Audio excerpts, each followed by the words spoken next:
Welcome to 3 with Z with me, Rob Kosovich. This is a podcast where a couple of friends get together and discuss whatever's on their mind for the week. Joining me as always is the Alvin to my Theodore. Hey, Christian, how are you? Hey, how you doing, Rob? Christian Z. I'm sorry. No, I was supposed to say the full name. Full name. I fumbled it. How you doing, Rob? I'm doing all right, man. I just wanted to start the show today. We are having a very special guest today. He's actually been the guest on every show, but special guest for episode 9. I wanted to bring him on for the first time. Ladies and gentlemen, hilarious comedian, wonderful producer, Tony Walker, ladies and gentlemen. I thought that was beautiful.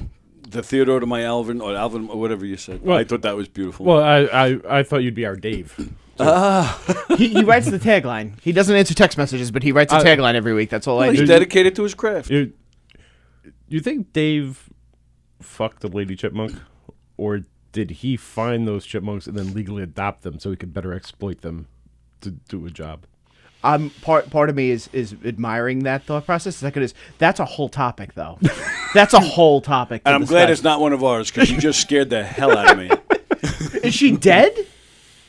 She'd Is that have one to of the be. Missing Mom cartoons? One of his topics was best cartoons, and I really was debating doing that. We should do that on another episode. But the chipmunks don't have a mom, right? Like, No. on the show, right? No. It's arguable if Dave is their dad. Or just That's what I'm saying. Their owner. Well, he's human. He's not. He's doing it really analytically here. You're taking it way too seriously on the cartoon there.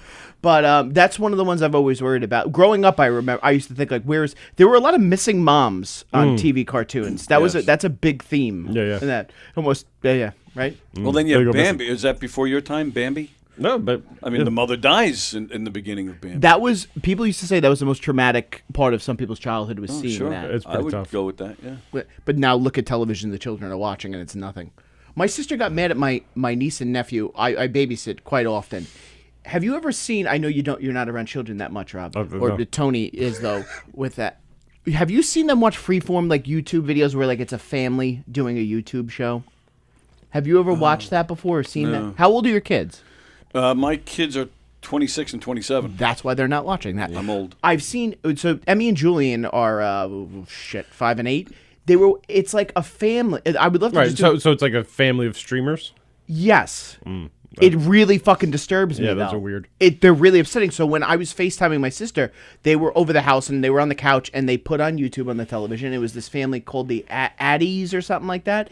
And I was like, "Hey, Bex," and she was like, "How are they doing? Have they eaten?" I was like, "Yeah, they're just watching some show." And she goes, "What are they watching?" And I turned she goes, You know, Julian, you are not supposed to watch that."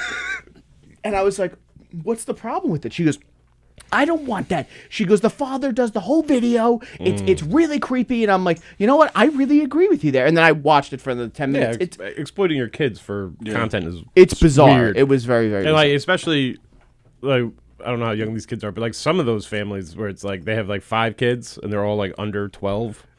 And they're making YouTube. Yeah, some of them- and so the kids have a full-time job of like being on the internet. I'm Like, envious of that's the very hits, strange. though. Millions of hits on that. It makes me want to have kids and get married, right? Really, really Right, quick. right, yeah. Have you talked to your fiance about that? Maybe. Yeah, putting my children onto Well, YouTube. yeah, that's all they're good for, is Is the hits? the hits and child labor. Yeah, That's very good. That's it.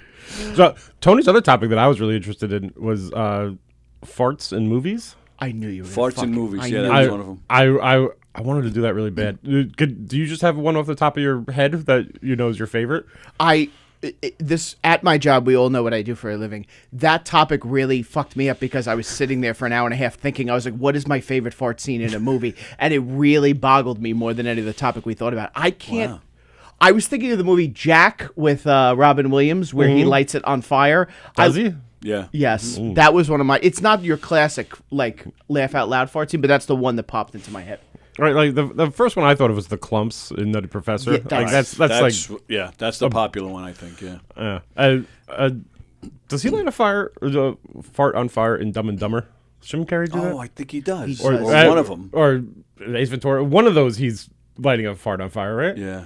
Has fart humor disappeared in comedy? That should be another question. That's always so funny though. I Like, haven't someone seen just it lets in a one movie rip. in a long, long time. I think that's very much our generation, Gen X to Gen to millennials.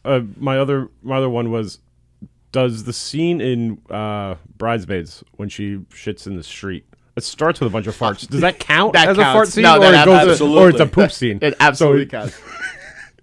Yeah, they go hand in hand anyway. Yeah. There's also a very intricate topic right there. Is it a fart scene or is it a shit scene? That's a very good one. Did you have a favorite fart scene that you wanted to talk about? There's the clumps I definitely thought about, but the old, I guess it goes back probably to the 70s, one of the old Pink Panther movies. The Peter Sellers, who played Inspector Clouseau, there's a scene where he's in an elevator with a bunch of other guys. And you just it's a big close up of all like 5 guys, and you just hear a little, and all of them they're just going like this, and you never find out who did it. And that's the scene. That's it. That's the whole scene, and that's always stuck in my head. I've loved it. I do that humor generally. I don't like those kind of movies, but Those kinds of movies? no, where it's all. You're I'm not a big. you're all about highbrow comedy. No, no, you took it that way, but I get what you're saying. I was not a big Pink Panther guy. I wasn't. My dad loves the Pink Panther movies. I think it skipped me a little bit, just like I tell people I like Monty Python. Oh, yeah. But do I really like Monty Python? I mean, it's another level. Right, you don't want to say I don't like Monty Python? I don't want to say that, especially in a room of comedians. So, what would be your favorite? I say your favorite comedies. Like, what comes to your mind? I will throw this to redeem myself. My favorite comedy of all time is Caddyshack. Oh, nice. I would throw Step Brothers in there to make the even though that movie's now almost 20 years old, it's getting close. Animal House, Ace Ventura 2, which people get really mad at me because they say Ace Ventura. We did a topic once, just me and him riffing, sequels that are better than the originals. Okay. And I said Ace Ventura 2, and him and his brother were that's- fucking upset That's about it. wild to say it's better Yeah, than. I am kind of surprised. Really? I can appreciate that, especially like with your age. Like you might have seen the second one before the first one. I did. Right, so like I can appreciate that you might feel that way, but the first one's so much better. I also do want to defend myself. That was a notorious movie for me. If you were homesick, that and Big Lebowski were constantly on Comedy Central. Like if you were, it was a hell of a double feature. Jerry Springer, Big Lebowski, and Ace Ventura 2. Those were like when I was homesick. But I think I've seen the second one also. I guess because you're right. The years I grew up, that was very, very popular. I won't say it's. Like, you're not saying it's bad, though. You don't dislike it. You just like the first one better? Yeah, I just think the first one's better. Ace Ventura 2. I mean, the second one does have the rhino thing. The rhino which thing is, like, is majority of my humor. It's one of the funniest things I've ever seen. And that bad guy is... Jim Carrey movies also, growing up, the implication, whenever sex is involved in the plot... I feel they hit it on the head to where adults could still find it funny. Like as a kid, I had no idea the virginity aspect of that end scene there. As an adult, I'm like, wow, they hit that really well. Like, it's not graphic. There was, he's not like raunchy, but he still kind of is. It's tasteful raunchy. But yes, Caddyshack is my number one comedy of all time. All right, yeah, you're redeemed. Would you have a number one pick of all time? Naked Gun, the original Naked Gun. Oh. Have you seen the remake? Unfortunately, yeah. It was. I heard good things about it. It was okay. I watched it, but I probably wouldn't bother to see it again. Where the original, I can watch that probably 10 times a year and still laugh like it's the first time. Yeah. It's also big shoes to fill. I mean, Yes. he's just Airplane. I also love too. Love Airplane. That style of he made that famous too. But Liam Neeson, I feel, did a very good job in that. But when you see another guy doing his style of humor, you're like, all right, it's never going to be as good. The sex scene with him and Pam Anderson and the dog, I'm like, all right, whoever wrote that, whatever comedian was at the table and did that one, I enjoyed it a lot. But I watched that with my fiance Jess, who's never, once again, I've said this before, the worst taste in movies of all time. Men, what? I put her through that. She watched the remake with me, and she was like, "This isn't funny. Like, why are the jokes like?" I'm like, "Honey, it's funny because I'm sorry. I don't have the time to explain." It's funny to you. because I'm sorry. Yeah, I don't have the time to explain to you the history of this style of comedy. But I remember being fascinated as a kid watching the scene where they're with the full body condoms, bro, like without any Hugging? without any context of like understanding what a condom is, and just being like, "This is so strange." Like I don't get it. Like. It took me years to figure out what that joke fucking meant. I watched that movie in I would say for around 9, right before 10, before he hit puberty. I was very attracted to the woman in that. Yeah. And she flirts with him the whole time, and how do I say this with him? Like, anytime a woman is sexually attracted to what's the main character's name in that? Drebin? Frank Drebin. He's so oblivious, very similar to like Al Bundy, where like he always like kind of snubs it off, and it made me so frustrated as a kid. I'm like, just fuck the woman, just fuck her. But that one, is that a sequel too? I think that was a TV show originally. Yes. And then It they was a made a TV movie, and then they ended up making 3 movies, I think? Yes. 3. 3 Okay. Naked Guns, yeah, but it was a TV show first called Police Squad. Yes. Yeah. Talk about a great head of hair, by the way. That guy, solid head of hair. God rest his soul. But, Yes. we were going into that as well. We just watched. I do want to discuss one thing here. I know you guys you haven't watched the show yet. We did get some hits last week about my Euphoria comments. They just killed off, spoiler alert, the main character last night. One of the main characters. They killed off Nate. Not in one of the most bizarre ways of all time, but what I wanted to discuss was... I didn't know there was main characters in that show that weren't girls.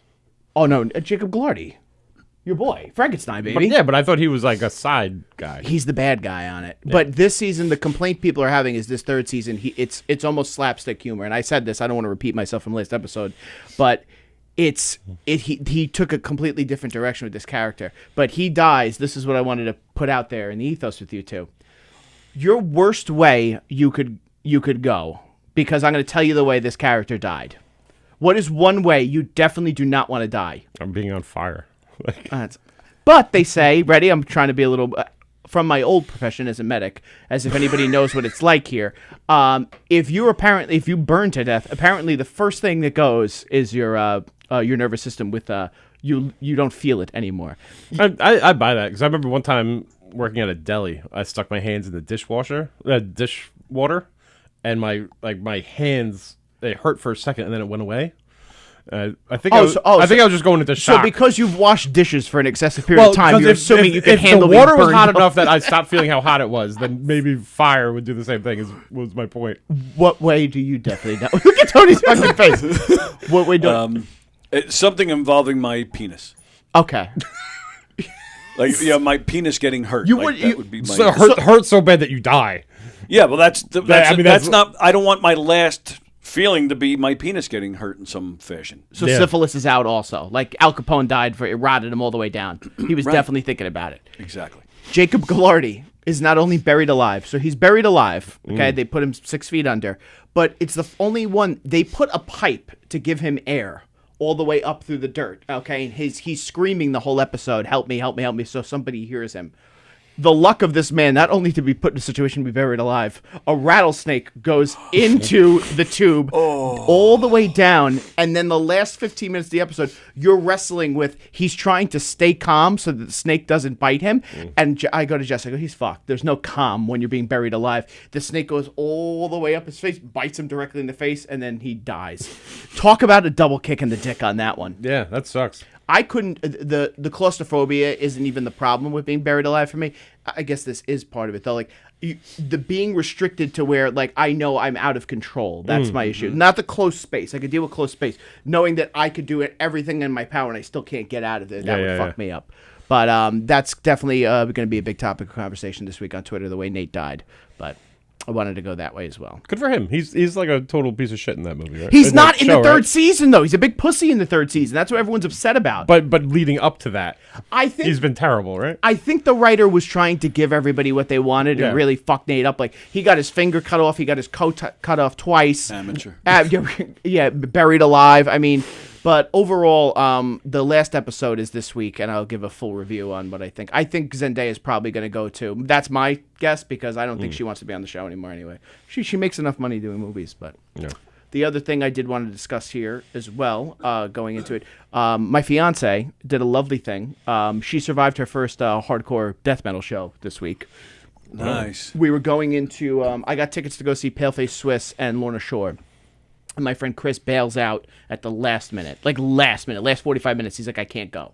So I had to send the awkward text to Jess to be like, hey. First thing I did, I didn't ask her to go because I didn't want to get yelled at. But I was like, hey, I'm really upset because my friend Chris bailed on me to go to this show. And without any provoke, she was like, all right, going to get ready. I'm coming. And I'm like, wow. Not only did she have a good time, I mean, she got hammered. She liked the light up drinks and everything like Nice. that. But she had a very, very good time. We saw a show. It was at the Brooklyn Paramount, which I've never been to before. It's a fucking excellent venue. Really? Yep, and she survived. She bopped her head a few times, and any excuse for her to also, she likes to dress up in theme. So, like, she was like, do I get to wear black leather? I'm like, you can wear whatever you want. Yeah. You're filling in for a really shitty friend who bailed on me with 45 minutes left. But that was it. Also, I want to discuss, my notes in my head, the Knicks won the Eastern Conference Finals. Big round of applause for the New York Knicks. Trying to get some Knicks likes up there. But, but other than that, it was a very standard Memorial Day week. Yeah. What did you go out east? Yeah, I was out east. It fucking rained all weekend. It was pretty miserable. I worked, and to get into Tony's topic, which we will discuss, my job as well. Am I selfish for anytime I always had a job that I had to work the holidays, and my destiny, of course, the next 30 years I will be working most holidays. Did you ever? I got a slight sense of like relief that it did rain because I feel like I wasn't missing out the entire weekend. Yeah. And then it came to Monday, and I was like, oh, maybe Monday will be great because I'm finally off Memorial Day, and it still fucking rained. I was off Memorial Day, and it still rained. Yeah, it was ugly all weekend. We've had bad Junes the past like 3 years where I feel the summer was short because we had cold, rainy Junes. Agreed. I'm hoping we are way overdue for like a decent summer. So I'm hoping after the winter we had with all the fucking snow, 12 feet of fucking snow left and right. But speaking of jobs, I did wanted to get into Tony's. Tony, also give them a little background on yourself too. We didn't really give you the intro you really deserved. How'd you got into comedy, what you did before, and then discuss the topic. Well, I am retired from the phone company. Not exactly a dream job, but a good job, good benefits and whatnot. But I can relate. yeah. I said that promoting this show on my show today. I know you don't want to say what you do, but I did say you're a union guy, so I left it at that. I think is that safe to say? I don't understand. Neither do I don't understand. Yes, we can. Okay. We will discuss it in as guarded as we can here. What I do for a living. So I've always been a fan of comedy. I've always done acting on the side and stuff, and then trying to make this as short as possible. I'm a cancer survivor and lost my right leg to it. Obviously, couldn't do my job anymore. I was a lineman. I put poles in, climbed poles, and all that good stuff. Obviously, couldn't do that job anymore, so I took a disability retirement and just figured out, you know what, life is too short. So let me try and do more acting and more comedy. And that's what led me to this room. I've been here for 8 years and loving almost every minute of it. Congratulations on being a cancer survivor, everybody. But the full disability retirement sounds great. Coming from a guy who just started his 30-year union job, I would love a disability retirement real fucking fast. Yeah, I mean, it's, you know, it sucks sometimes not having a leg, but I'm enjoying myself. Life is better. I don't make the money I used to make, but I'm a much happier guy. I will say to you, and I talked to Rob about this once. You walk so well. I didn't know you had one leg until you lifted the leg up past your head that one day when we were just talking. He's going to do it right now. He lifts his whole leg. He did that in regular conversation. You weren't here that day. He wasn't here. I don't think I fucking knew this. I didn't even realize. Yeah. Oh, okay. No, so I had no idea. So we were just having. I think you might have been. It might have been a day you were late. We were having a conversation, and all of a sudden he picked his leg up. But I thought he was doing a bit. Yeah. And I'm like, "What the fuck is that?" He's like, "Oh, I have one leg," and he told me the whole story, and I was like, "Holy shit!" But that's my stand-up act. It's all based on that. It is all based. Yeah. And the audience, is that prop comedy? They never knew. Yeah, I think so. They never know what to do. They don't know if they laugh. Most of them just. It's the best. I love it. Yeah. No, life is. I don't have any complaints. Nice. Yeah, it's good. And Tony has been the producer here the whole time. We wanted to also let everybody know he's always the man speaking behind. By the way, you could chime in on our show as much as you want. I appreciate that. I try I would not love to. for you to do it. All right. Because there's sometimes I when I rewatch the video, I'm like, I hear him, I'm like, oh, Tony would have been good on that one. But we want to have you regularly on. You were talking something. You guys were doing something with music a few weeks ago, or was it last week? But I'm a big music guy, big music buff, and there was a ton of times. But no, it's not my show, so I back anytime off. you want to chime in, Tony. Thank anytime. You. Appreciate it. The other thing I do want to say before we get into Tony's topic, Big congratulations to the whole crew here, the whole team. We cracked the top 10. Rob doesn't think this is It's a big deal. such a bougie asshole. We are number 8 on Podomatic for podcasts. That's fantastic. Yep, number 8 in comedy. I'm just going to stop checking and assuming it keeps going up to 1, and that's it. But special shout out, thank you to all the guests we've had so far. We had Jonathan, we've had Guillermo, the Fork of New York, and we had Brendan Malloy. Really appreciate it. Hopefully Tony can get us to that number 1 spot. No pressure. Doubt no it. pressure. Yeah. Don't get your hopes up. But to get into it here on your first topic, which I really Okay. like, you and I have had sidebar conversations just on the phone about this. You and I both have worked union and non-union jobs before. Correct. And me and Rob have also had this discussion several times drunk about unions and politics, everything like that. But Tony's topic for today is going to be the pros and cons of unions. To get into this a little bit, without saying your job, when I found out what you used to do, okay, one of the places you used to work, or one of their facilities, is right next to the Department of Motor Vehicles where it used to be in Car Place. Okay. My- I didn't work in corporate. Meaning, I know you didn't. Meaning the company you worked Oh, has one there. okay. Yes. Sorry. When my first experience with seeing a union and seeing a strike was going to get my learner's permit. That was during their first big strike, at least in my lifetime, and it was. Without saying that company's name, it was surprising to see how gangster the revolt was. It was like a Rage Against the Machine video. Yes. That union does not fuck around, the one you were in. And it's not. It's not. And it's not even close to what it used to be. A guy, what year was it? 89, where a man died on the picket line for one of our strikes. Like Holy they shit. were throwing Oh, yeah. rocks, eggs, screaming at people. Yes. And I was like, wow. And it's We not. used to follow them and Yeah. taunt them on the job site. Oh yeah. Now to get into this a little That's bit here. awesome. Oh, it was so much fun. around that. That's It was I so get- much fun. They used to always have the big inflatable rat out Yes. front. And I get excited every time I see that fucking rat. Like, You know, I only found out what that rat was pretty recently in life.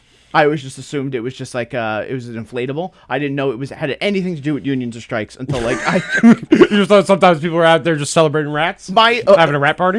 a lot of times I drive around and I'm just so angry about driving, like on Long Island in particular. I really that doesn't shock me. Do you think it was like a mascot for somebody? I don't. I really. You saw a ton of people standing outside a building with And a, a with a inflatable giant rat. and you were like, We live on Long having a Island. party. It's not the most shocking thing I've ever seen. But coming from somebody, I've worked 2 union jobs in my life, and the first one, I felt that the union in that job was unnecessary. Okay. Working a job now where it's in a big municipality and there's thousands of employees, I see the need a lot more. Agreed. However, there are some pros and cons to it. One of the cons I wanted to get into was not everybody has the ability. Wow, this is gonna sound like I'm stroking my own dick right here.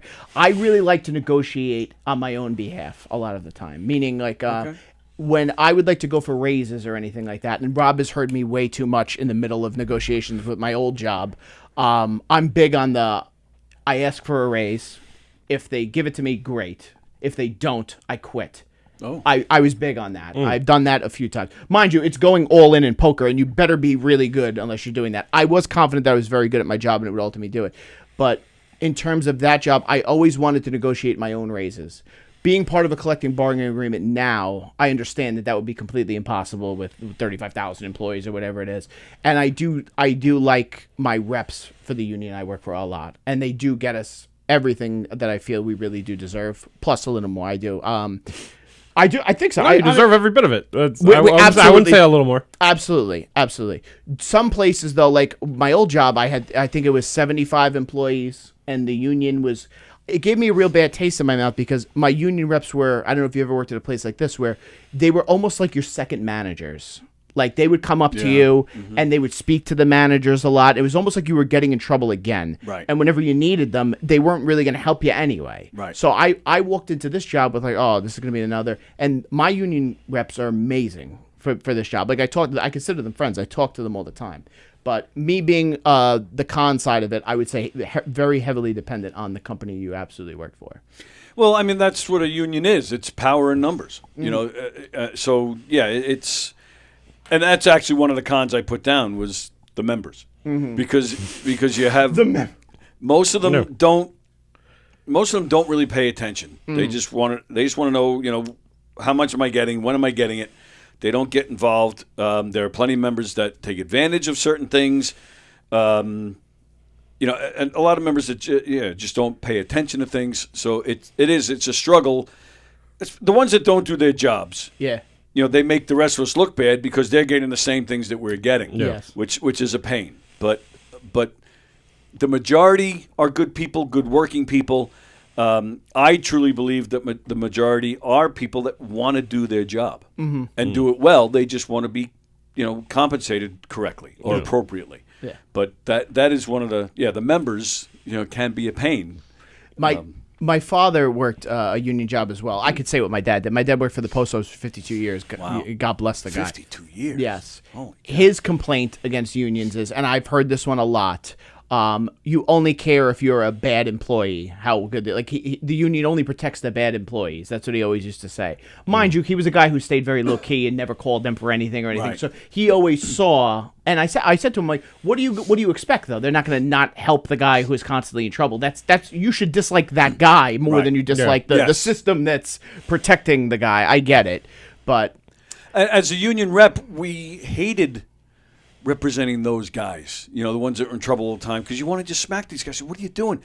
Because I was a union rep.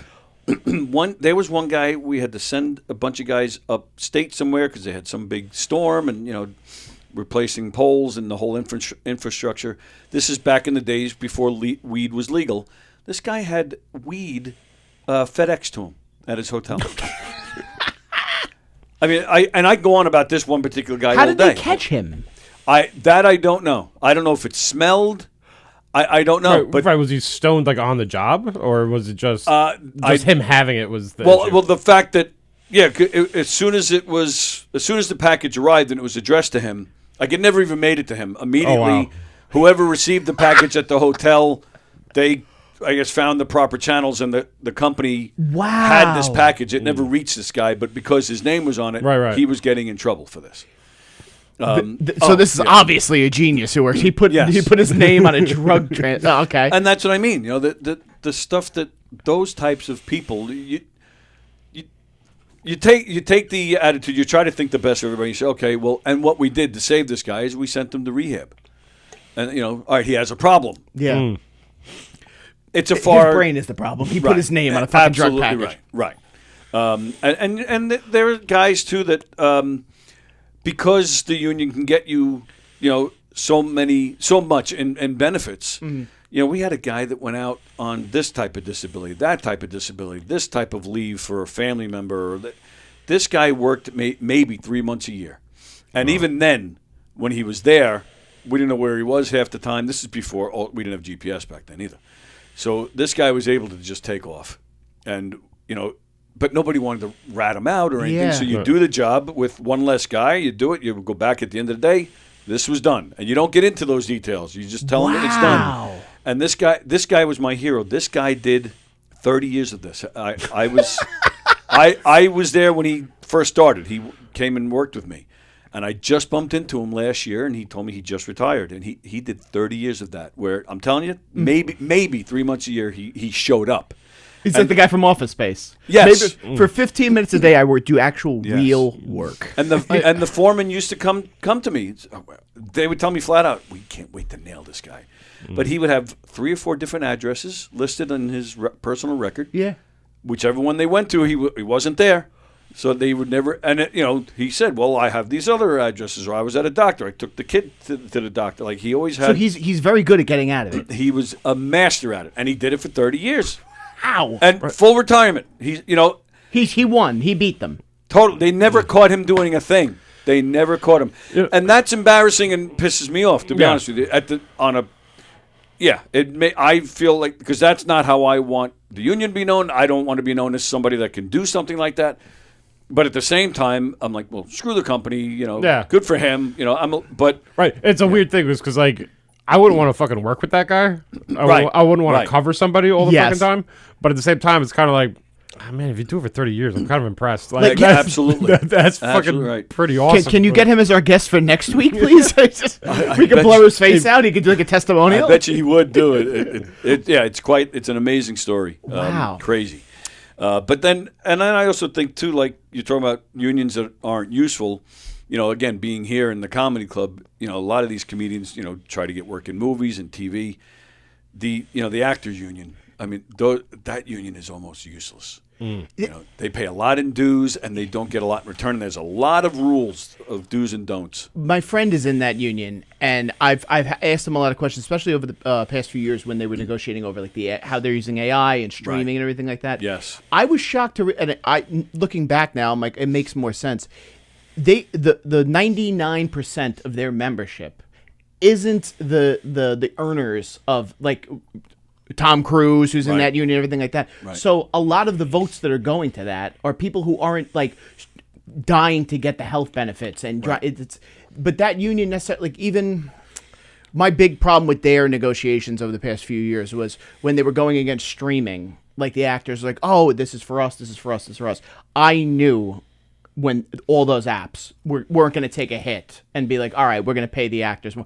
Every single, and this is part of what happens with big corporations like that. Like, what's a Netflix subscription cost now? $30 a month? I have no idea. No, I don't even want to look. I just keep it renewing it. Yeah. But in the long run, do I feel that they? But I'd rather the actors in the shows I watch get the money than fucking Netflix? Right. Yeah. Yes. No, I'm with you all the way on that one. Yeah. I just knew it was going to come out of our pocket on that one. Yeah. Very It always similarly does. with the union that I'm a part of. This was my first go. How do I say this? I'm trying to be very creative here. It was my first experience with seeing what the company does in the middle of negotiations. That actually the mudslinging back and forth in terms of what was going on. I don't like the term, and I don't know how much you guys went through this in yours. Our company was throwing overtime at us, meaning like they were using it as a leverage point, meaning, and the big quote was, these guys gobble up overtime left and right. And people, like, during this whole incident that was going on, a lot of my friends reached out to me and they were like, oh, I can't believe you guys like milk overtime as much as you guys do. Mind you, these are people who work private jobs and they do very well. I hope they do well.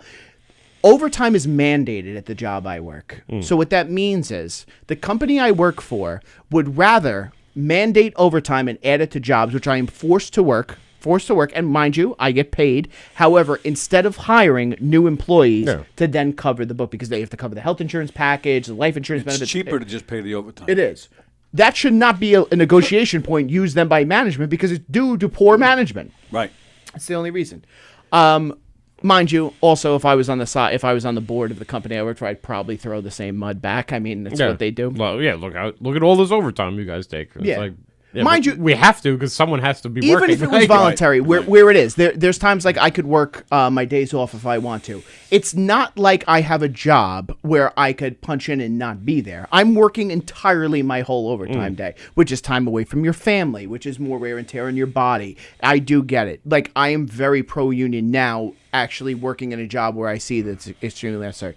Do I work with a lot of people, or even the other unions that are at my company, and I see exactly what you're talking about with that? Yes, absolutely. Yeah. My union rep is a saint. He's like very much like an uncle to me.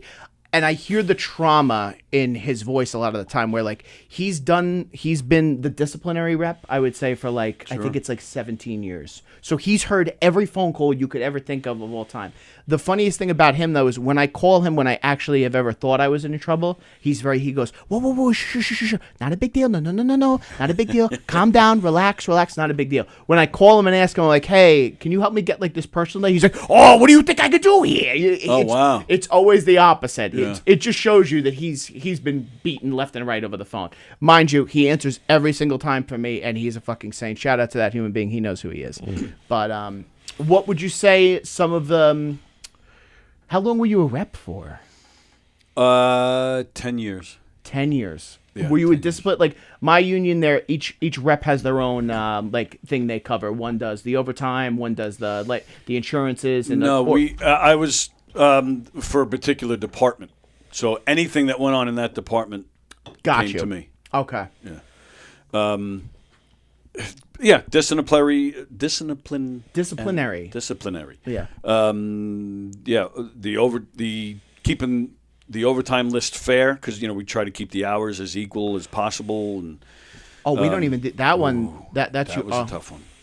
My job is more of a game because of how it works, and you know what I do. We've talked about this before because you also have a friend who works with me as well. Yep. It's done on a seniority basis, but the way the job is worked with picking is almost like a raffle. So that system is always covered through there. But each summer and winter, we also have to pick a job, and there's trimming, and it goes into my friends, like Rob has asked me, thank you, by the way, Rob, for putting up with me with this. I will give you this because my off days change so much. Rob has very much accommodated, being here once a week, and I do thank him for that. I love him as much as he doesnn't answer the phone or contribute. Yeah, but I show up. You show up. That's if you didn't show up, it would be the end of the world. But yeah. Have either of you ever run afoul of the union, or what does that mean? So I used to work at a car dealership, and so I was with the mechanics, but I was non-union. Yes. So sometimes people will come in with their tire light comes on, and because it's fucking 40 degrees out, and you just need to put some air in it. Yeah. So someone would just be like, Rob, just take the car and put some air in it. They would kill you at my job. So I did that 2 or 3 times, just not thinking anything of it. Till one of the guys, the union rep of the shop, comes over and goes, Rob, I'm not mad at you.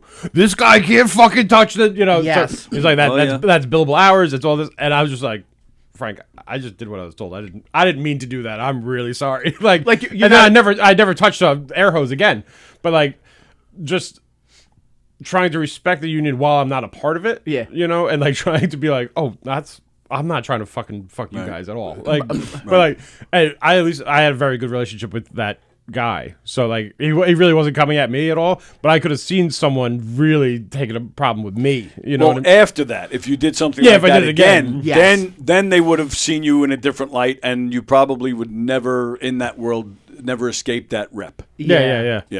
My job is the worst one to ever do that because everything is so divided up into your own task and your own job. Yeah. There really isn't much overlap in terms of that. If somebody did that, though, it's like a crucified. Right. The only reason we were even doing that was because it's something.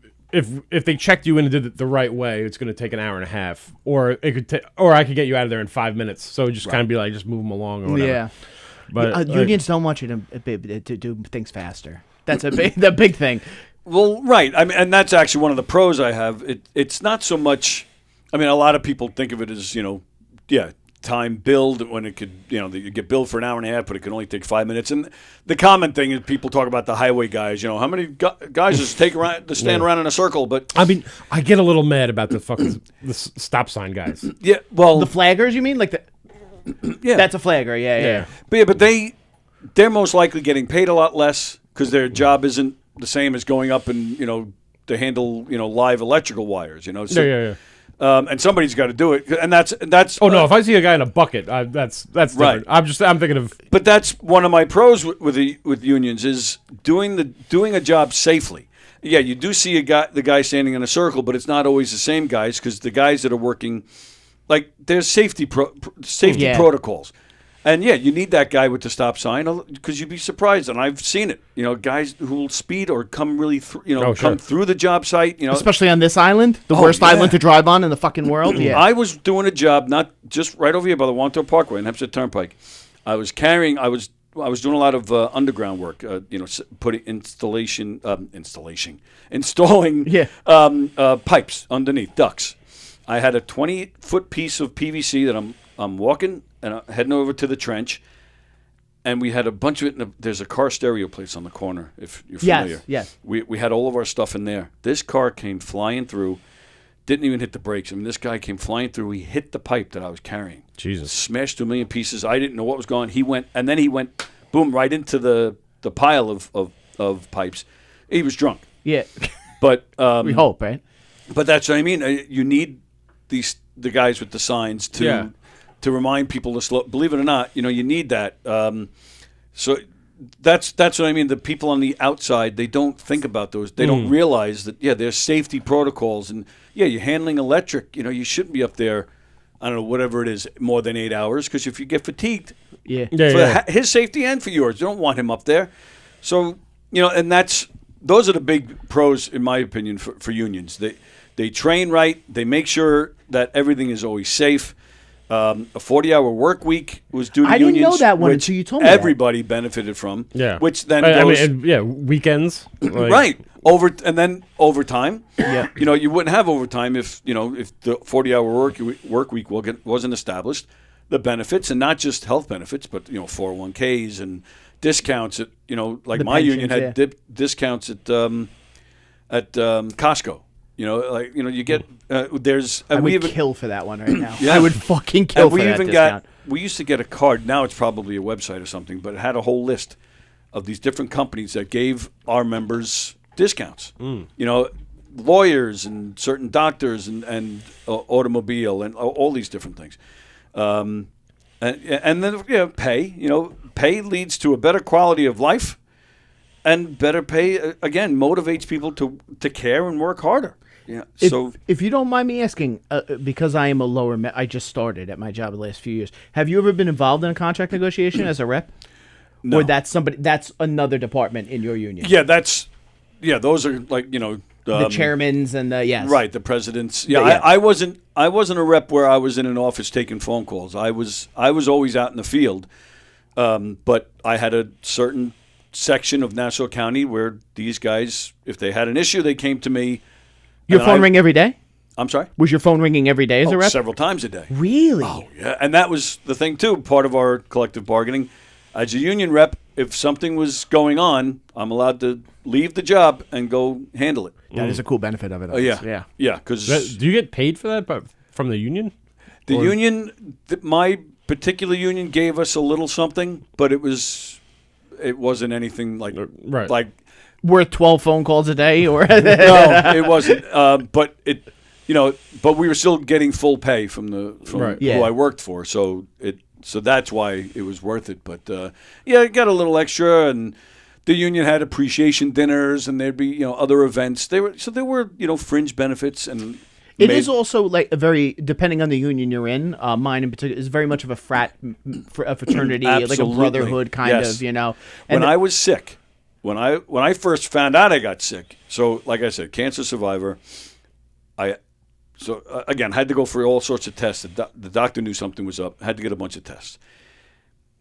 The next day, call the doctor to make the appointment. Come in. The doctor said, call me. We'll figure out a time for you to come in so we can go over the results. I called my doctor. Doctor says, all right, yeah, you're gonna. I called my doctor 1:00 in the afternoon. Doctor says, come in tonight at 7. okay. I said, 7. I got to wait another 6 hours. I just went for these Yeah. tests yesterday. I'm freaking out. What are we dealing with? Doctor says it's not good. So I did. I thought I was dead. My first phone call went to my boss, who was, in the local, the guy that was in the office every day. Mm-hmm. My boss, because we became such close friends. So I called him and said, please make sure the 401k is, everything is there. Make sure the benefits. Make sure the insurance is set up. The 401k. Make sure that it's all going to, absolutely whatever you need. Obviously, it turned out I wasn't dying, but you have that relationship that Yep. I mean, that was like, okay, that's covered. I'm about to die, but that's covered. My family is set. Didn't die, but I was out off and on for 3 years dealing with cancer issues. And because of the fraternity, it happened more than once where I would just go to the front door. There was a big shopping bag full of cash. Yep. To this day, have no idea who put in $1, who put in $100. No idea. Mm-hmm. But I can tell you with 100% certainty, those are my union brothers and sisters that did that. Because we took care of each other like that. And I've been out of there for 18 years. And I still keep tabs on certain guys, and we had a thing, we wear red on Thursdays to show our solidarity. I still do it. Yeah, really? And I've been out of there for 18 years. I still do it. Yeah. That's awesome. Yeah. I'm not really up on the company and what's going on, but the guys I worked with, I'm still in touch with several of them, and we still look out for each other. Nice. It's nice. Yeah. Can I ask you, what goes through your head the first time that you have to climb a pole? Like, that's them, and there's live wires and stuff. That must seem like a terrible idea. No, it's two different things. The first time you climb a pole is in training school. Okay. And there's nothing up there, so it really doesn't even really give you the right idea, because out there in the field you have all these different things that you have to climb around. Mm. When Right, you're the getting- Transformers. That's and true. all the Actually, stuff yeah, up there. But even before that, like in school, because bushes? it's just a pole. The bushes. Well, but that makes sense. So in pole school, like you can go up maybe 6 feet and then put the belt around and climb up and work the belt. But yeah, bushes get in the way. Sometimes a clothesline. So you can't belt up at 6 feet. You're going up to like maybe 10 feet before you can put your belt on.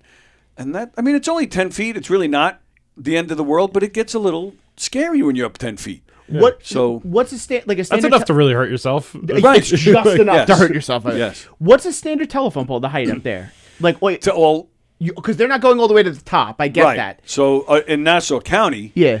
so you have electric, Cablevision, telephone is actually the lowest. So it's only Oh. like anywhere from 20, on the average 20, 25, maybe 30. Yeah. But that's I've never seen in Nassau County any higher than that. Okay. And I've never worked outside of Nassau, so I couldn't tell you the rules and regulations. But yeah, it's anywhere from 20 to 30. Now, is what I did. I've always wanted to know this question. Have you ever worked in Garden City before? Yeah. What you're going underground for those though, right? Because all their lines are underground, right? Well, that was what I did when I first worked there. My first 5 years there was totally underground. Like I said, putting in installing ductwork, fixing ducts if anything broke. Do you feel that's more efficient the way that city runs that? Honestly. Yeah, there's pros and cons to that. Okay. It's better. It's not an eyesore, and but to fix something, like you can go overhead, with a ladder and fix the actual spot. Where if it's underground, if you're going to the actual spot, you either have to, and that's what I did for years. I jackhammers and through 2 feet of concrete. That I was saying. in good shape when I was doing that, man.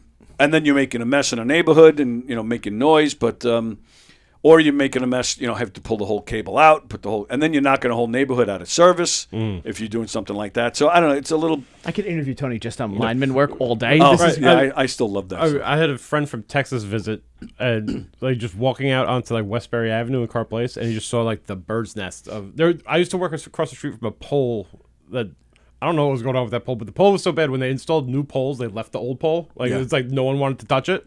Yes. But he, being from Texas, where everything's underground, and he came out and he's looking at everything. He's like, "What the fuck is this? Like, this doesn't make any. Don't you guys have hurricanes? This doesn't make any sense." And it was just like, I don't even think about it because you just see it all the time. I used to hate when a storm was coming and some guys would get excited because they know they're going to start making crazy money. That used to bother me. Were It's you like, no, retired? people are going to die. Were you retired before Sandy? Right before it, then, right? Right before. Wow. Yep, I miss Sandy. Yeah. But I didn't miss fiber optics, and that's to me that was a downfall, and that was a downside to unions, because when everybody was doing the big push, you had Verizon, I just said it, and Optimum going, they were now going in business against each other for the first time, so they were all making a major push to get all that up and to have their deals for the triple plays and all that. So like you said before, you open up the wallets, offer unlimited overtime. You're basically throwing money at people. Yeah. Get the job done and we'll pay you. Just work 24 hours. We'll pay you. Really. And so guys were making deals. Guys were working crazy overtime. They were doing all sorts of stuff to get the job done quicker. And I lost a lot of friends because I was fighting with them. You're not working as safe. You're not sticking to all the rules. Sometimes they put stuff up just so they can turn it all on. Then they they button it up later. Yeah. So Nassau County had a 5-year window to get all the fiber optic up.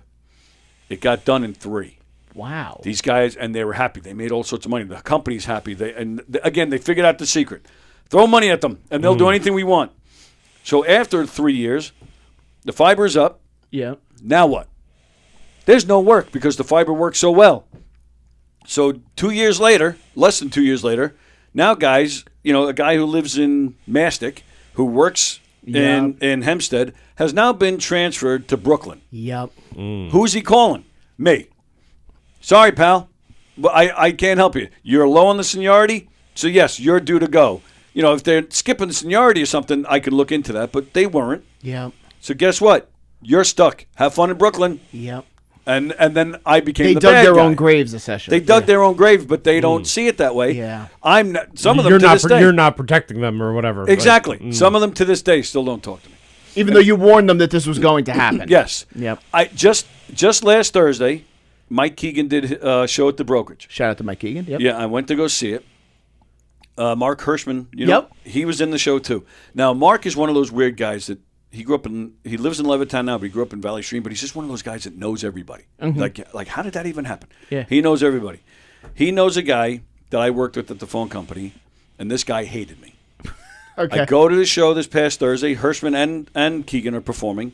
After the show, this woman yells to me. I'm outside the brokerage saying goodbye to people. I'm going to leave. This woman yells to me. What? I'm walking around. I'm like, who is this? Who is this woman? I just wanted to say hi to you because you don't know me. I'm such and such's girlfriend. You know, he was a friend of Hirschman, but this is the guy from. She goes, I'm his girlfriend. She goes, he couldn't make it tonight, but I came. She goes, I just want you to know he doesn't hate you. Because Hirschman and I have joked about it on the air. But I'm like, I said, no, this guy hates me. I know this guy hates me. He always hated me. She says, no. I said, I appreciate you saying that. But I just thought it was funny 18 years later. Yeah. And this woman, flagged me down just to say that. But yeah, that's the secret. Just throw money at them and they lose sight of everything.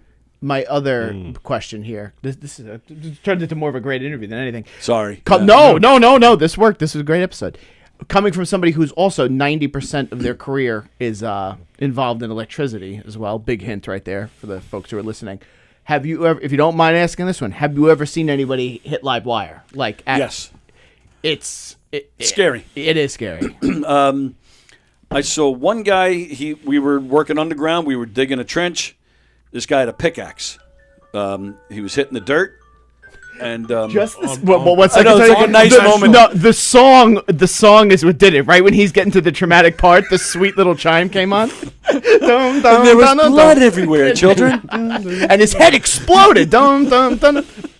He's pickaxe. Now we have machines that, will tell you where certain things are. Like it picks up a signal, tells you where certain things are. But the machine that day didn't work right. Shit. So we thought we were safe. I'll never forget it. We were standing over the hole, and he was working the pickaxe. Almost, boom, big flash of light, and this loud boom. And again, because of the union, this guy had his safety goggles on, and he had this. I don't even know how to describe it. Like a stripe going across, like whatever he hit the ray of light, the flash. It went right across his eyes. And he was fine because he had these goggles on. These, when there's a big storm and everything is down, a lot of companies, let's get this contractor from Texas. Let's get this contractor from Pennsylvania, to pay to fix it quicker. Yeah. And we always fight against that. They're not working safer. They don't know the infrastructure. No, they just drove 20 hours to get here. Right. The storm chasers. They cut corners in it left and right because they're getting paid per job. Yep. So they're not wearing protective gear most of the time.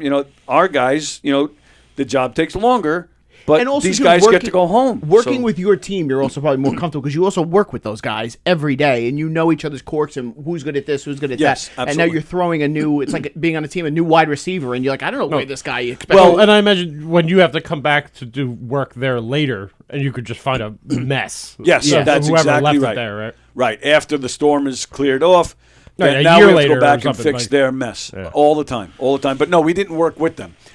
Beauty of the union too, we had the power to say no, we're not working with them. So they would get their own jobs. Wow. They'd go working, I don't know, for that specific First reason. Street I'm while saying we were on Second Street. Yeah. Oh yeah, because that was part of our agreement. We were able to say no, we're not working with them. I know my team. I know these guys. And look what happened. Okay. I mean, within the company itself. Yes. The three of us may not work together every day and don't know each other in and out, but I don't know if there's a storm or whatever the circumstance, we have to work together. Yes. Yeah. But these guys that aren't part of the company and aren't in our union, no. Did that man survive? Yeah, that's what I'm saying. He had that stripe across his glasses. That was it. Nothing happened to him. But He probably Does he have any cool powers now? Yeah, he can fly. I was trying to beat you to the joke once he did the stripe on his eyes. I was like, Rob's going to throw an X-Men reference in right away, so I had to throw it in. He shoots rays out of his ass. Yeah, he's Cyclops now. That's it. Yeah. I saw a guy. He hit an underground power line and knocked out half of Suffolk. That was in the mid '90s. It made Newsday, the whole works. Oh yeah, he knocked out half of Suffolk. Oh, I'm not kidding. That's amazing. It was big. Made big news. Wow. Yeah, knocked out, and TV cameras are there. You just. That's a bad day at work. I didn't want. Yeah, I mean, an actor, comedian, you want to be on TV, not that. The one of the worst parts of my job is when you make a mistake at my job. It's not only this is the worst part of it. There's how do I say this? God damn it! There is we all have iPads at our jobs, so you get a red alert. It's called. Not only do when you make a mistake, even a small one, because my job is it's very clicky and everyone knows each other. If you make a mistake, you look down at your iPad, it alerts you, and it's just like, just so you know, so and so did this at this at this at this. Wow, it does. So like. It's such a shame game that's played. Like I've run into you hear about it from like 30 different people when you. I'll be honest with you. If an incident happens at the place I work, there are probably some people who know 5 minutes after it happens. Like the person could come back to their end location and they're gonna be like, "Whoa, you did!" And it's sad. I've run into guys who have like a black cloud over them because it's like, "Oh my God, you met Will? That's that guy. That's that guy. Did you hear what he did?" And I'm like, "No. What? Oh, that's him. That's oh yeah, we have plenty of that. Yeah, where you get it. Yeah, the stigma with it too. Wow. To get into this, also, if we're going to get into the origin story of Cyclops from X-Men, to wrap this up here, I do want to do Rob's topic because also and Tony watched it as well here. You wanted to discuss. Yeah, I was going to talk about Punisher: One Last Kill. I do want to hear about this because I am putting it on this week, and I'm very upset that Tony saw it. And this is something I'm very into movies and TV, and I'm the odd man out. I mean, I'm a big Punisher guy. I didn't even know what happened that it came out until after it had come out. It was like really strange. Yeah, the whole thing around it was very weird. I'm a big Punisher. The first season to me was fantastic. Yeah, it was flawless. When you mean the first season, do you mean the new first season? The John Bernthal. The original Netflix one. Yes. Yes. Yeah. Okay. With Micro. What's that? That was with Micro, right? Yes. I'm going even further. I loved him on Daredevil. I think he made that second. Oh yes. Yeah. Agreed. Yes. It made the rest of that season worse because when Punisher wasn't there, it was just like, what are we? Ninjas? Hats off to Bernthal. He nailed it. Man. Yeah, he's incredible. Good. Yeah. He's incredible in this new one too. It's like they just knew what he could do, and so they just he's monologuing by himself. Yes. And, he loves a monologue. By the way, he's crying. He's like he gets really intense really quick. If you have a really good, he's a very good man's man actor in the sense that like he gives emotion really well to like those alpha macho roles that I really like. That I sounded like the gayest man. He's such a beast. He's such a monster. No, you're right. He shows a lot of vulnerability while being Frank Castle. Like it's not something I think a lot of actors could do. Yes, I also we're big Thomas Jane fans. I felt Thomas Jane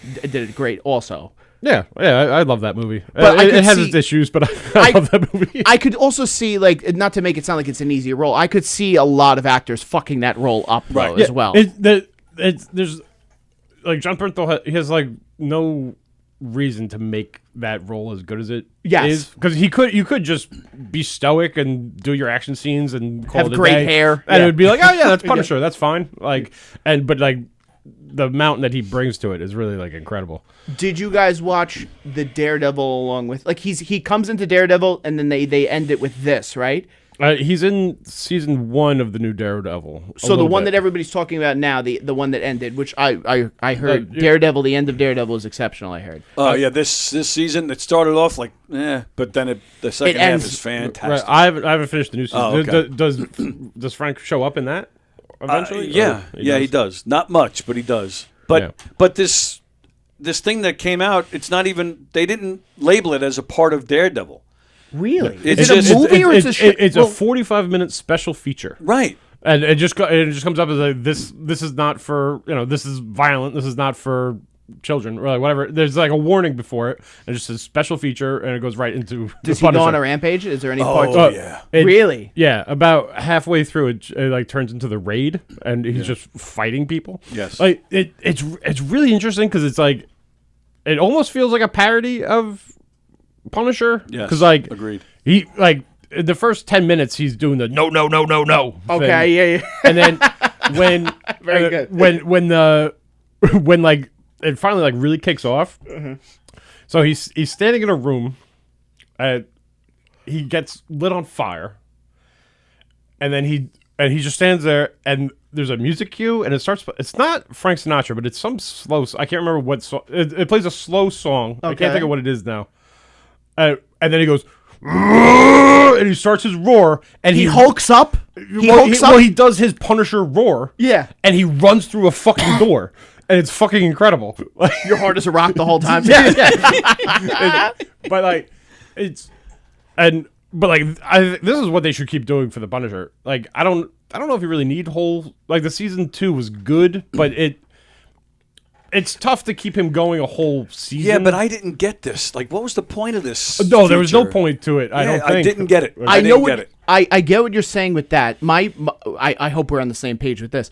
My complaint, and I've said this to you about the Punisher, is I understand the storyline if they're doing it as a 1-2 season thing, but I didn't want them to bastardize it and turn it into every season we're just going to change the origin story and be, oh no, it was actually this guy that was involved in Frank's family being murdered. They were doing that a little bit, and I didn't like that. Yes. Yeah, and especially because I think the Punisher works best at like his origin doesn't even really matter. Because it's so well known. And it should just be it was a random violence. And Yes. and that's why he's the Punisher, because it's just random. Yes. And it sucks. Yes. So like to keep making all these villains that like, oh, I secretly had a hand. He in was it too. there. He was on the carousel as well. Yeah. It's about Afghanistan, and it's Yeah. about all this stuff. It's like no. It's random. It's drive-by shooting. Yeah. Like, But now they're putting him in Spider-Man. So this is the big Yeah. Easter egg. But I don't like this. Because Spider-Man, Daredevil, and Punisher, a lot of the comics they are in Yes. together. right. The Punisher debuted in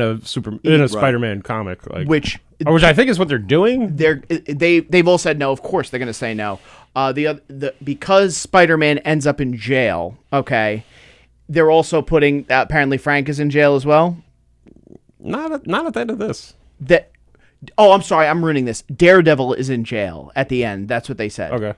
They're going to all be in this Together? next movie. The other thing is also too. I mean, now, yeah, the big I'll rumor watch is that. if you look at the Yeah. cut of they're doing another Easter egg. They're gonna have Tobey Maguire and Andrew Garfield in it as well. How much? That's the thing with Marvel movies now. Are we just doing pop? We're going for pops all the time now, Yeah. and not the story anymore. But mind you, I rewatched. Far From Home, and it is excellent. It's a really cool movie. But I don't want to not be able to enjoy Daredevil and Spider-Man being in the same movie because I also have to follow the storyline of Tobey Maguire and Andrew Garfield again. you know? Yeah. Right. I just don't like how because Spider-Man's always light and comedic. Yeah. I don't want to see the Punisher light and comedic. No. Or Or you could look at it the positive way. Maybe we get a little darker version of Spider. We're not going to get that, No, though. I don't It's think so. not. Right. They Right. said if he's in the Spider-Man movie, the violence is going to be nowhere near. No, yeah, it can't be anything like what they just did. I would love that. though. Because the violence in this last it's thing off the is charts. is insane. Yeah. And I Yeah. couldn't believe that Disney did it. And Yes. like that was a big thing people would talk about if they would let Punisher be Punisher, and Right. they Oh, did yeah. in this. So maybe that's kind of be like, no, guys, we know what we're doing. Yeah, we're not going to go that far in Spider-Man, but just so you know, we're aware of what we're doing. I don't over want here. a Punisher light. You're saying, Right. essentially. That's- Yeah. I don't want to see him joking around with Spider-Man with some bad puns. Yes. Yeah. Because you're fine with that with Spider-Man because that is Spider-Man. Exactly. Yeah. I don't Right. need. Yeah. And Daredevil's a dark and brooding character, so like he works with Punisher to like kind of bounce off each Yeah. other and stuff. I don't know what Spider-Man and Punisher bouncing off each other is going to be like. Yes. Like, I don't know. Maybe Spider-Man's going to make one of his like his jokes that he does with like Tony Stark, and I then was and just then, gonna and say then that- Frank Castle just sticks a gun in his face. Like that might That be might- worth watching. I don't know, But that's probably the bit. Yeah. but like. I remember watching the original. One of my favorite fight scenes in a movie or TV show of all time is the original series on Netflix. You were I remember how impacted by it you were because you watched it before I did. We were doing the podcast. This was years ago, and you said, Christian, you have to watch the jail fight scene in this Punisher. And you said, I've never seen somebody stab somebody in the neck with a pencil, but if I did that, I remember you were so like, you know what's funny? He stabbed somebody in the neck with a pencil in the new, the new movie too. Yes. Rob is a mark for getting stabbed in the neck with a pencil. But yeah, I mean, overall. All right, so can I watch this without watching Daredevil then? Yeah, I watched it without it. Standalone? I'm going to watch this tonight. Yeah, Frank's hanging out in the projects, and that's just how it starts. Yep. The one thing I think that they might be trying to get away from the family stuff with this, because there is a whole thing about like he doesn't really know what to be anymore. Okay. And then by the end, the one cop out is that it's the third time that it ends with him in the full Punisher getup. Yeah. And that's the third time that they've done that, where it's like, he's like, will I be, will I not be? So I can only imagine the next time we see him, he's going to be in a hoodie again and be like, well, maybe I'm not the Punisher anymore. Right. Like, because I just want to just wear the skull and do Punisher stuff. Yeah. Like, Yeah, I've paid into this. And I've been here for it for years now. I agree. The other thing I did want to mention to draw this to a close here, one of my friends, shout out to Brendan, who is an actor, he brought something to my attention, and I almost don't want to tell you guys because once somebody tells you it, you can't stop. It's like when somebody told you watch James Gandolfini breathe on The Sopranos, and then you can't stop not hearing it the whole time. Yeah. Have you guys ever noticed John Berthau's yup? So John Berthoud, whenever he's speaking, that's his like comfort word or his bridge word. And then he sent me, like, people have done this on YouTube where they do his yup. He throws yup in yup into most of his and I never noticed it. We were watching me and my fiance were watching His and Hers, that crime drama they did on Netflix. He does it to excess, almost in love scenes. It's just yup. It's his bridge word, but that is his James Gandolfini. I've noticed with him, and I saw that, and that other one where he's a cop in Baltimore, like a crooked cop. I forget what it was called. We Own the Night. That was fucking amazing Great. show. Loved it. Where he does a lot of, where he says, yeah, like and at the end of a sentence. You know what I'm talking about, yeah? We're right there. He does that a lot. Yep. Yeah. Usually yuppers or yeahs as well. Okay. Wow. That could be a whole topic, yuppers and yeahs. So, do you know, has he ever done like a romantic movie? Like a rom-com? Yeah. Because that's what I really want to see him do. Because like he's so intense. He's so like I want to seeing him like in the flashback scenes of him with like his wife in The Punisher. I really like. I just want to see what he'd be like. I also want to know what Tony's going to Google to find this out. I just want John Berthau's most sensitive role. I'm just looking up his filmography to see. I'm going to take you out. Yep. I do want to see Dog Day Afternoon. You said your son saw that, right? My son saw it. Said it was fantastic. There was a new one. He's in the play. The play. Oh. Yeah. What is his most romantic role or sensitive role? Is it, His and Hers was even that though. He goes on a fucking the rampage. accountant when he's brothers with the sequel to that was all right. We talked about this before while Tony's looking for this. Me and Rob, one of our guilty pleasure movies is The Accountant because it's just so flawed and so funny. The second one, did you end up watching it? No, I just added it to my watch list because Rob. The Accountant was only funny if you were watching it like you or I were and like taking notes like, oh, that's fucked up. The Accountant 2 is very much a buddy cop film. Yeah, they knew what they were doing. In the best way possible. I enjoyed every minute of that piece of shit. It was so bad it was good, but I genuinely liked it. That might be it. Has he ever done a role where he hasn't murdered somebody? That's another thing. I'm guessing he had. So in 2004, he was in Tony and Tina's Wedding, which is, I don't know. I've never seen the movie. I know the play, but Tony murders Tina. Does someone get murdered in that? He has to get Tony back. He was in a movie called The Air That I Breathe. That just sounds rom-com. Yeah. He was in a movie called Date Night. All right. So I'm thinking that I don't know all these movies. But post Walking Dead, I don't think there's anything. Could you see it from there on? What? Well, I'm just looking at film. So what year was The Walking Dead? 2009. 2010 through 12. Then he came back in 18 and 22. See how good I am? I have to go back and watch Date Night because I think it's Tina Fey and. Oh, is that Tina Fey and Steve Carell? Yes, that is it. They go out and they're having their date night. So I imagine John Bernthal plays some kind of street tough that bothers them. Yeah. But I'm obsessed with that movie. It's so strange. That is so weird. You found that movie and it's one of Rob's gems. That's one of your guilty pleasure movies as well. Yeah, it just fascinates me. 'Cause Me? the premise is. Me and Earl and the Dying Girl. I've never heard of it, but they sound like they could be like Hallmark movies. These could be at this point. Yeah. I would love to see him in a Hallmark movie. Yup. Yeah. Yup. Yeah. Oh, the Peanut Butter Falcon. I forgot he was in that. Did you ever see that? Oh Peanut yeah, Butter with Shia LaBeouf. Yeah. Great. They're best friends, which is yeah, can you imagine Bernthal? Bernthal and Shire? Wait, really? Because they were in Fury together, and they were that's what it was. And John Berthel's like, this guy gets it. I'm gonna shout. Have Oh, you this ever guy's seen- intense. You ever seen the interviews that he Yes. does? He's like, Shout out to a great John Bertha's podcast, also too, the real ones. That interview with him and Shia is absolutely amazing. I love Shia LaBeouf as an actor, and I get somebody who's he's very flawed, but like his work is just like anytime I see a Shia LaBeouf movie, I've seen him in bad movies that he's still exceptional in. I think he's always good in them. Yeah.